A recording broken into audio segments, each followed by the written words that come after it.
There's a saying, like birds flock together. There's another one, show me your friends and I will tell you the kind of person you are. Going by the ministerial nominees, it is obvious the kind of person Tinubu is, the kind of people that are his associates, and the kind of people he prefers to work with. One of the ministerial nominees, this lady, Stella Okotete, was accused at the time she was appointed to the Nexim Bank board. Many accusations from falsification of documents to monumental fraud. But she's not the focus of this video. The focus is on Danladi, who was disqualified by the Supreme Court in 2019 for certificate forgery and lying under oath. Yes, the same Supreme Court saved him when he was impeached by the Taraba House of Assembly as the Deputy Governor of Taraba State. They returned him as the Deputy Governor and he became the acting governor in the absence of the governor, who of course he had an accident. So it shows that the law is actually no respecter of persons, that if you are in the wrong, the law will catch up with you. But if you are in the right, you will be spared by the same law and of course the justices. In Danladi's case, he forged a certificate and lied about his age under oath. And when he appealed to the Supreme Court, the honorable justices that heard the appeal included the current Chief Justice of Nigeria. It was a unanimous judgment. They sacked him, said that the appeal lacked merit, and they declared that APC had no governorship candidate in Taraba State in 2019. As a result of that judgment, the Taraba State government moved to gazette the judgment so that the consequences will take effect, meaning that Danladi would be banned from contesting for any position for 10 years, starting from the date of the gazette. It's not clear if the Taraba State government eventually raised a white paper which would have banned Danladi from contesting any election for the next 10 years. Also, it's not clear if they charged him for perjury, because since the Supreme Court already held that he lied under oath and falsified his age, that's perjury.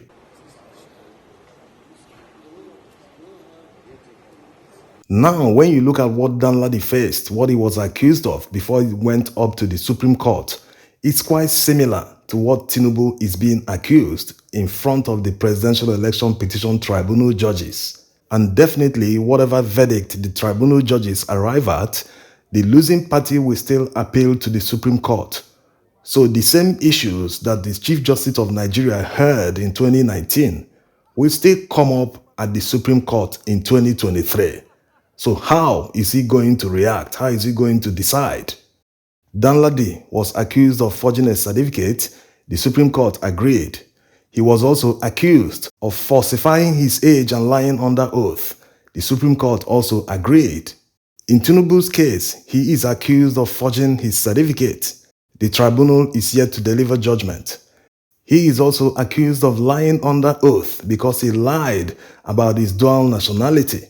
The tribunal is yet to pass a verdict. It will eventually get to the Supreme Court, so how will the CJN decide on the matter? He might not participate in the 5-man panel that will hear the appeal. It's not a must. It is his prerogative. He might just appoint 5 different justices to hear the appeal.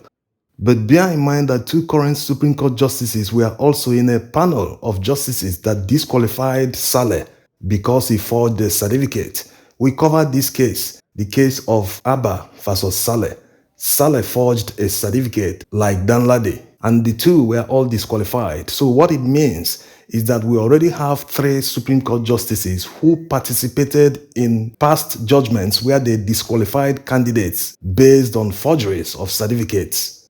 Also, this is just one of the many baggages that Tinubu is facing, and the current Chief Justice of Nigeria was part of the panel of justices that decided the celebrated case of Abacha versus the Federal Republic of Nigeria, where he declared that forfeiture is a result of a crime, that if there is no crime, there will not be a forfeiture. We've covered this extensively in many videos. Let's not get deep into it.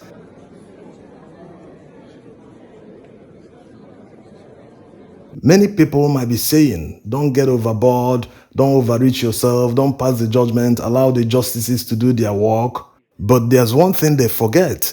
When a man is caught red-handed doing a crime, evidence abound. The verdict is always 100% predictable, except Nigeria happens. Yes, if nothing passes under the table, it is 100% predictable. Not just this case alone.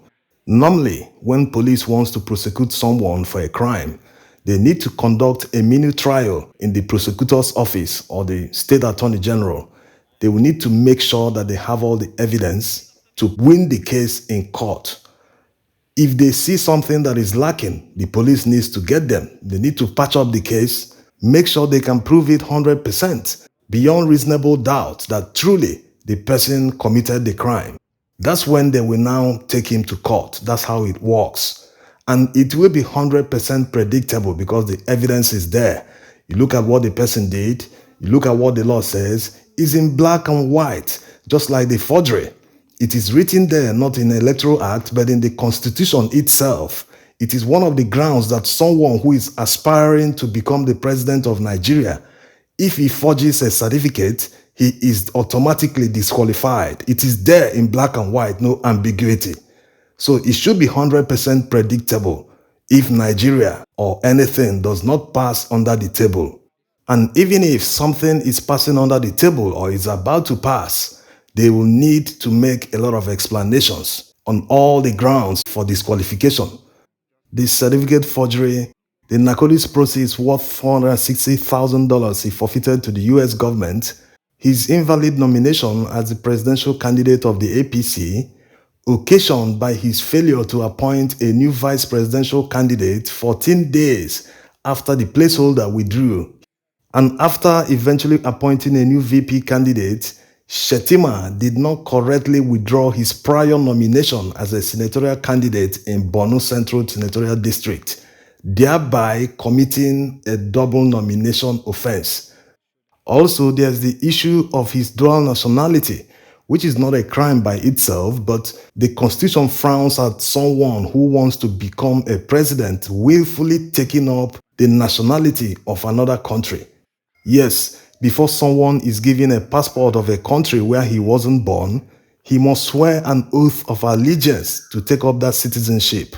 And not just the oath of allegiance to another country which is already against the law, but he still went ahead and lied about it in his INEC form. There's also the issue that will cause the invalidation of his declaration. The issue of 25% in Abuja, he didn't score that.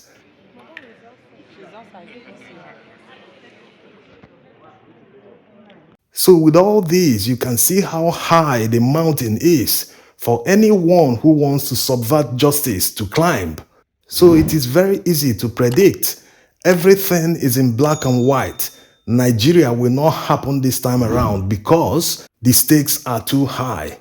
This will determine the future of this country going forward.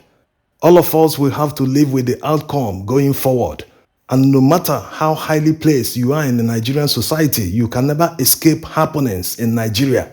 Even if you're a big man and wealthy with a fleet of cars, you can never escape the bad road on your way to the airport.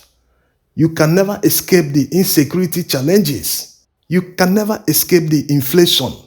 On 28th of May 2023, the price of petrol per liter was still less than 200 naira. But on the 29th of May, the price more than doubled. As a matter of fact, the price has since tripled. All these were done without considering the fact that petrol drives Nigeria's economy. So none of us will escape happenings in Nigeria. Isn't it better that we put our hands together and build a country that works for every one of us? No matter how highly placed, no matter how lowly placed, no matter your earning power, the country must work for you. So it will be interesting to see the outcome of the presidential election petition at the Supreme Court, considering that 3 justices, including the current CJN, were involved in similar cases before. Will they overrule themselves because of one man? Or will they follow the precedents they already set by disqualifying the candidate? Thanks for watching.